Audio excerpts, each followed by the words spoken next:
Two gunmen were killed Sunday in Texas after opening fire on a security officer outside a contest for cartoon depictions of the Prophet Muhammad, and a bomb squad was called in to search their vehicle as a precaution. Now, I left out a word when I read that lead by the AP. They put the word provocative in there. Let me read it again. Two gunmen were killed Sunday in Texas after opening fire on a security officer outside a provocative contest for cartoon depictions of the Prophet Muhammad.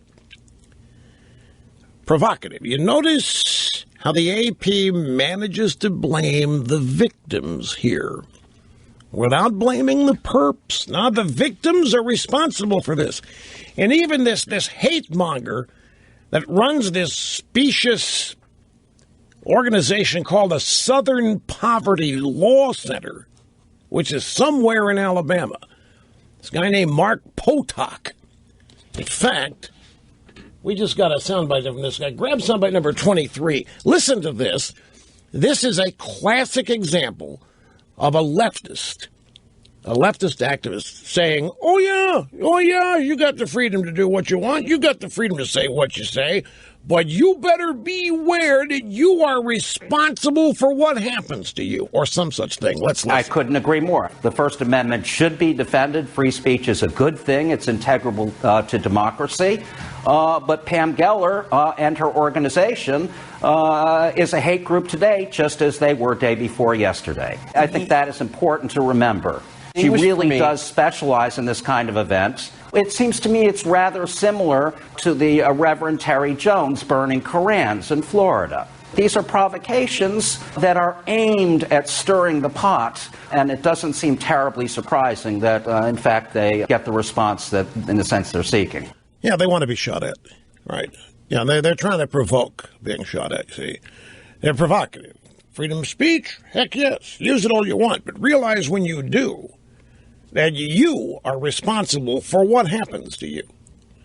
Well, that doesn't work in a lot of other things. I mean, in a rape case, try telling the woman, hey, look at the way you were dressed. Doesn't fly, does it? Nor should it. So here are people at convention. Pam Geller, you'll hear her in a moment. Soundbite's coming up. She doesn't hate anybody. She just doesn't want any part of Sharia law. She doesn't want any part of Islamic extremism becoming mainstream in the United States. I have a question, folks. It's a very simple question. If Americans are to respect and obey the laws of Islam that say the drawing pictures of Muhammad is not permitted and should not be done, and you deserve what you get if you do, then why wouldn't we have to respect or obey other things in Islam? What is it about drawing cartoons of the Prophet? Why don't we respect Islam's punishment for gays and women? I mean, if they're right, aren't they? When do we follow and when do we not? I want to go back to the shooting in Texas, and before we get to the Pam Geller soundbites, I have a serious question here, folks. A very serious question. You just heard Mark Potok from this hate organization called a Southern Poverty Law Center. Make no mistake, that is a hate organization. And their hatred is for anything not Democrat. Their hatred is for anything Republican or conservative. I wonder how the president's going to respond to the situation in Garland, Texas. ISIS shooters show up because it is said they were provoked. Pam Geller and her group, oh yeah, they can have a convention on drawing cartoons of the Prophet, but they are responsible for what happens. If somebody pulls a gun out and shoots at them, it is their fault, not the perps, not the shooters. It's their fault because Islam tells us you cannot draw pictures of the Prophet. Okay, fine. If Americans are to respect and obey the laws of Islam that prohibit the drawing of pictures of Muhammad, then why wouldn't Americans have to respect and obey Islam's laws and punishments regarding gays and women. I mean, if it's that important to them, who are we to disagree? If they say you can't draw pictures of the prophet, and we say, you're right, we can't. And anybody that does, why, they're going to get what's coming to them. Now you move over to other aspects of militant Islam, and we know what happens to homosexuals in Iran or any other Islamic country. We know what happens to women. Well, if we're going to respect and obey the laws about drawing cartoons of the prophet, don't we have to respect what Islam says about homosexuality and women? I mean, where do we draw the line and say, no, we can ignore that? But it's picture business. Nope, we got to follow that to the letter of the law. We got to follow that to the letter of Islam. We got to follow that to the letter of Allah. But the gay and women thing, not so much.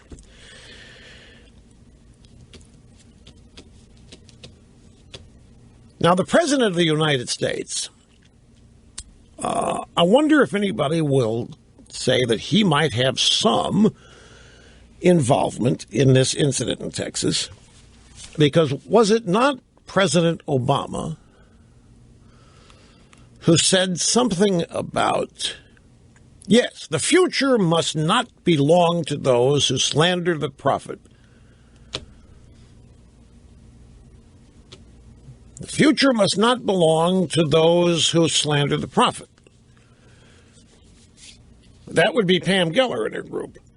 So the president says the future must not belong, and the slander of the prophet is according to Islam, not me.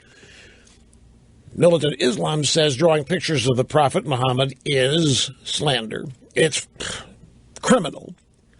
And Obama himself said the future must not belong to those who slander the prophet, i.e. Pam Geller and her group. So if the president, and he said that at the UN, he said it in a number of places, does that not sort of green light people in ISIS who want to take up arms and go after people whom they believe are slandering the prophet? Could the president say this? The future must not belong to those who slander the prophet by allowing same-sex marriage. You know militant Islam prohibits that. When militant Islam prohibits the drawing of pictures of the prophet, we snap to. When militant Islam does not permit gay marriage or, in fact, homosexuality, are we going to snap to and respect that? What do you think? Obviously not. So why one and not the other? How do we get to, how do the Democrats, how does Mark Potok of the hateful Southern Poverty Law Center get to pick and choose which parts of Islam are going to be respected and which parts are going to be ignored?